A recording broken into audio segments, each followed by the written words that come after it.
Breaking news sa lahat ng mga naglalaro ng Satisfy. Lumabas na ang pinakaunang ikalawang klase ng Satisfy. Pinag-uusapan din ito sa USA. Sinasabi ng Black American na sinabi ng SA Group na ayaw nila ilabas ang impormasyon tungkol sa ikalawang klase. Pinag-uusapan din ito sa UK, sinasabi ng lalaki na kakatanggap niya lang ang balita na galing sa Mongolia ang user na ito. Nakakagulat daw ito dahil wala pa silang masyadong user. Nakaabot na din ito sa China. Sinasabi ng babae na ang SA Group ay nagsisikap na dominahin ang mundo gamit ang laro. Dapat daw nila pigilan ang mga tao sa paglalaro ng Satisfy.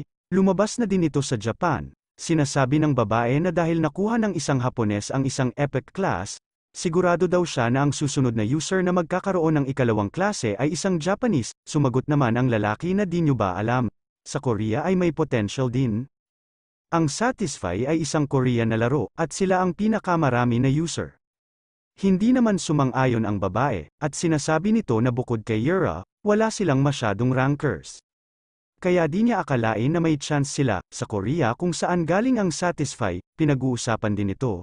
Sinasabi ng lalaki na sabi nila ang ikalawang klase ay may access daw sa mas malawak na variety of weapons na pagpipilian, kasama ang mga bagong skills at stats. May 2 karagdagang stat points ka rin sa bawat level up. Napapaisip si Grid at sinasabi nito na 2 karagdagang stat points. Cheat daw ba ito? Sobrang swerte daw nang nakakuha ng second class.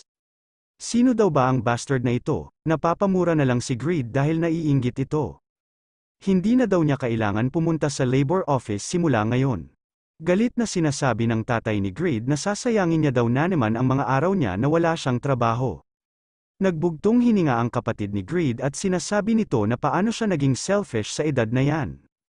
Maaaring kapatid niya daw ito, ngunit nakakaawa daw ito. Sinasabi ng nanay ni Grid na may mga utang pa daw ito na babayaran. Di daw ba siya niloko ng mga kaibigan niya na sumali ulit sa pyramid scheme? Tinanggihan naman ni Grid ang mga sinasabi ng kanyang mga magulang. Hindi daw yan ang kaso, masaya naman niyang kinuwento na naglalaro siya bilang blacksmith sa laro, at para makabenta siya ng mga items na ginagawa niya para kumita. Sabi ng isang magaling na merchant, tutulungan niya daw ako. Kaya baka magkakaroon ako ng sweldo parang CEO. Biglang may lumipad na kutsara sa kanyang mukha. Sinasabi ng nanay ni Grid, ano ang ginagawa natin sa kanya? Batid ng tatay ni Grid na kaya gusto niya maglaro sa kanyang kwarto. Yun daw ba ang sinasabi niya? Sinasabi ng kapatid ni Grid. Kuya, kung kumikita ka sa pamamagitan ng laro, hindi ka na dapat lumalangoy sa utang.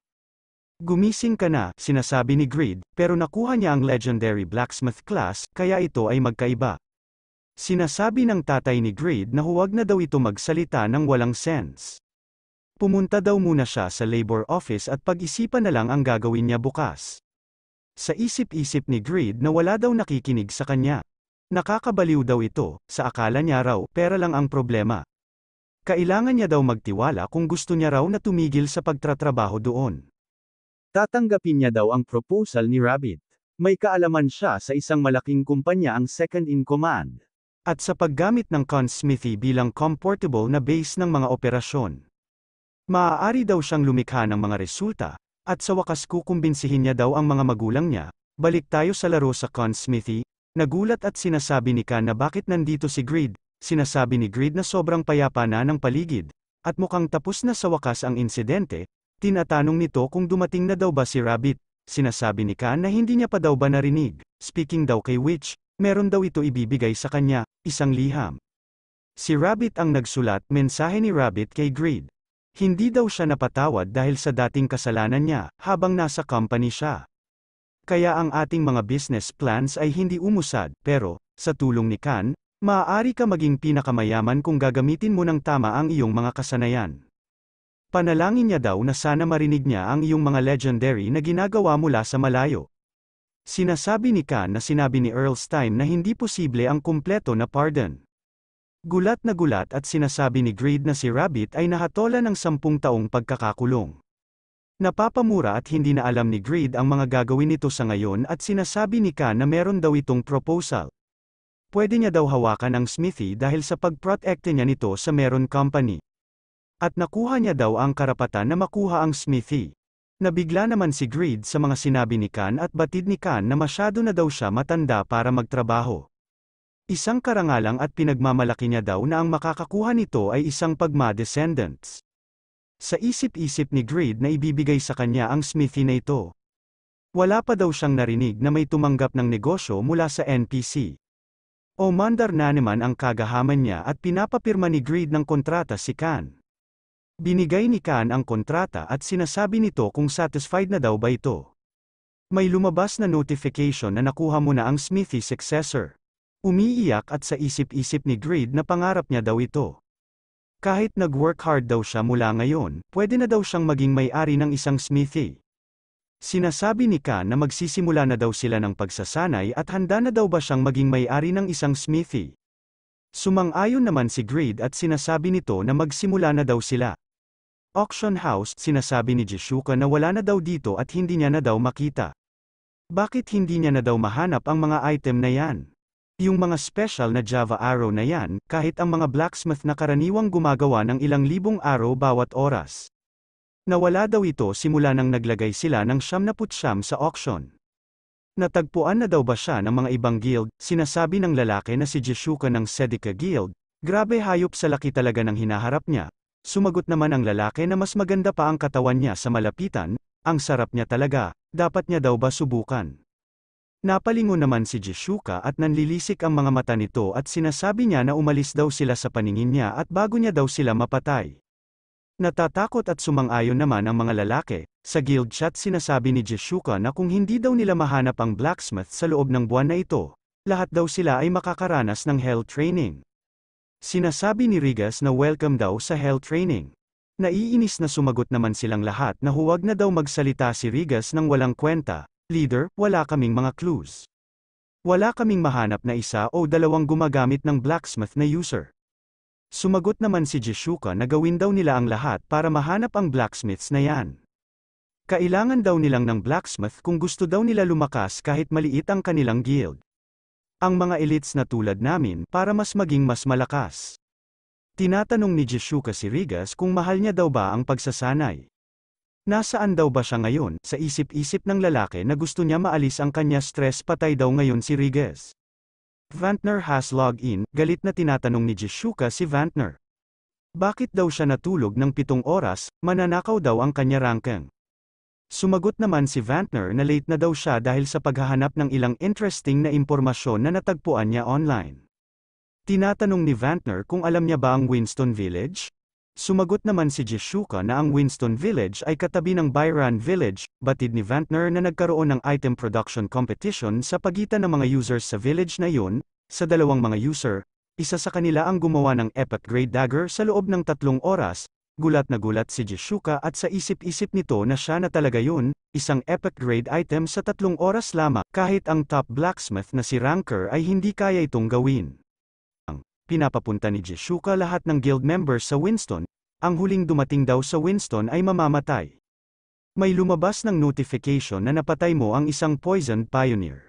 543,500 na experience ang nakuha mo, makikita natin nagkalat ang mga bangkay ng mga halimaw sa daan. May lumabas na notification na nakapatay ka ng isang closed-off pioneer. 617,000 na experience ang nakuha mo. May makikita tayong nakaluhod na lalaki na naglalabas ng aura na pula. Ito pala ang ikatlong epic class na Blood Warrior. Ang power at duration ng epic class na ito ay specialized sa hunting. Username Cats, level 216, ika-40 unified ranking, ang ikalawang anak ni Jane isang pangunahing conglomerate ng Japanese. Pero ang kanyang unified ranking ay tumaas sa mataas sa mabilis na paraan. Salamat sa kanyang tenacity at sa kanyang special classes effects. Ang nakaraan 1 buwan, hindi siya tumaas kahit ano ang gawin niya. Sa isip-isip ni Cats na bakit hindi daw niya maabot ang rank 1 kahit ano gawin at hirap niya. Masyado daw bang mahirap ang skill niya, hindi daw niya ina-acknowledge yan. Ang mga elder at younger brother niya, gusto niya daw malagpasan para maging successor siya. Hindi daw siya pwede maging talunan din sa laro na ito. Kailangan niya daw subukan pumunta sa hunting grounds na may higher level enemies. Sapat na daw ang kanyang pera, kailangan niya daw persevere gamit ang advanced potions. May lumabas ng notification na ang Armor of Great Sorrow. Rating, Unique, Durability, 38,310 Defense, 450 Movement Speed, minus 11% reflects 10% of the damage received. Kung ang durability ay bumaba sa 100 ang lahat ng stats tataas ng 5%. Blackwind Gauntlets Rating, Unique, Durability, 110-170. Defense, 57, Attack Speed plus 5%, Accuracy plus 10%. Walang high-grade equipment sa item trading sites. Ano daw ba ginagawa ng mga production class users na yan? Sumisigaw at sinasabi niya na yung mga tamad at walang kwentang blacksmith. Makalipas ang 1 buwan, sa frontier ng capital ng Steim Earldom. Malalim rin ang pag-iisip ni Euphemina, sinasabi ni Euphemina na wala rin daw dito. Parang hindi daw siya makahanap ng production methods para sa orbs. Napakahirap daw makahanap ng mga paraan ng produksyon para sa mga high-grade na items. Kahit 1 buwan na daw siya naghahanap, nakakuha daw siya ng 6,500 na gold para sa pag-clear ng isang quest. Pero hindi pa din siya makakita ng gamit para dito, huminto ito at naramdaman niya ang malakas na hangin. Nakakainis daw ang pakiramdam na ito, pero hindi daw ito kagaya noon. Sinasabi ni Euphemina na ipakita mo ang iyong sarili. Alam niya daw na nandyan siya, sa isip-isip ni Euphemina na salamat daw sa class trait nito, mataas ang detection skill niya. Pero mino-monitor pa rin daw nila siya, kahit hindi niya i-reveal ang kanyang tunay na pangalan sa rankang list sa secret ranker. Sa unang pagkakataon, sino daw ba ito, pinapalabas naman ni Euphemina ang nagtatago sa kanya. Sinasabi ng assassin na ang isang blacksmith ay na-detect ang kanyang presence. Hindi daw ito pwede, username, Faker, Sedeca Guild member. Rank 1 assassin, may natanggap ito na mensahe na huwag maging bata, malinaw na nahuli ka, Faker. Tumetawa at sinasabi ng babae na umiiyak ang reputation natin sa Sedeca Guild dahil sa inyo ngayon. Sumagot naman ang lalaki na mukhang nawala niya ang reputation niya pagkatapos maabot niya ang rank 1 sa lahat ng assassins. Napapamura at sa isip-isip ni Faker na pagkatapos matanggap ang impormasyon tungkol sa item competition. Ang aming buong mga members ng guild ay nagtitipon na ngayon. Nagpapasalamat ito dahil maraming nakakita at mabilis nila mahahanap ang nanalo. Maraming nagsasabi na ang nanalo ay ang blacksmiths na si Erina. Sinasabi ni Jeshuka na gusto niya itong makilala sa personal. At pinag-utos niya na i-monitor daw nila ito hanggang dumating siya. Batid ni Faker na nagplano ito na tignan siya mula sa malayo. Hanggang dumating si Jeshuka pero na-detect daw siya nito. Sa kabila ng level 7 stealth skill niya, at isa lang daw itong blacksmith. Umatake si Euphemina sa lugar ng kinakatayuan nila Faker at ang mga kasama nito. Paano daw nakakagamit ang isang blacksmith ng top-level magic? Hindi daw ba siya ang blacksmith na hinahanap nila? Ito daw ba ay isang trap na ginawa ng isang guild na sumusunod din sa gumawa sa special Jaffa arrows? Sinusubukan nila na pigilan kami sa paggamit ng fake news. Ang kompetisyon ng item ay maaring binuo mula sa simula. Niloko nila ang Sedeca Guild, sinasabi ni Faker na nahuli daw sila sa ngayon, at tinatanong nito kung saan daw ito kabilang na guild. Nagtataka naman si Euphemina sa mga sinasabi nito, at sinasabi ni Euphemina na bakit daw lahat ng mga lalaki na nakilala niya, mukhang mga psychopath ngayon. Umatake ng lightning skill si Euphemina at sinasabi nito na una sinusundan daw nila ito at ngayong daw gusto nila siyang patayin. Magkakasakit na daw siya sa kanilang lahat, sinasabi ni Faker na ang lakas daw nito kahit wala itong incantation. Nakaka-shock daw ito, pero useless daw ito sa kanya. Nagulat si Euphemina at biglang nawala ito at mabilis itong napunta sa likod niya. Mabilis naman sinipa ni Faker si Euphemina sa kanyang tiyaan. Napaatras ito at napahawak sa tiyaan, sa isip-isip ni Euphemina na first time niya daw siyang tinamaan ng user matapos maging duplicator. Ang lalaki daw na ito ay malakas, dumami si Faker at sinasabi nito na katapusan muna. Nagpakawala naman si Euphemina ng malakas na liwanag at nawala ang mga clone ni Faker. Nagtataka naman si Faker, nagulat at biglang nawala ang mga clone nito, sa isang atake lang. Naglabas pala ito ng malahiganti na Ancient Queen's Knight. Sa isip-isip ni Faker na familiar daw ito, at nakapag-summon daw siya kahit hindi siya summoner. Hindi daw ito pwede, umatake na ang malahigante at nakaiwas naman si Faker. Sinasabi ni Faker na mala-destructive ang lakas niya, ang isang knight daw ang pinakamalakas na kalaban ng isang assassins. At ang pangunahing ginagamit lang ng assassins ay stealth. Kung hindi niya kayang labanan ang isang knight sa isang labanan, aatakihin na lang daw niya ang kumokontrol dito. Nagulat si Faker na nakagamit ito ng assassin skill at paano daw niya nagamit ito. Sinasabi ni Euphemina na maraming ranker skills ang nakuha niya habang hinahanap niya ang production method ng kanyang orb. Siya daw ang kasalukuyang pinakamalakas, umatake na ang higanti kay Faker at mabilis lang naman ito na dash. Sinasabi ng lalaki na wag daw nilang hayaan lumaban mag-isa si Faker at tulungan daw nila ito. Napalingon naman si Faker sa mga kasama nito, sabay-sabay na silang umatake sa higanti. Sinasabi ng lalaki na hindi daw nila ito ma-approach dahil hindi ito familiar. Umatake na ulit si Euphemina at nagbitaw na ito ng Dragon Claw skill.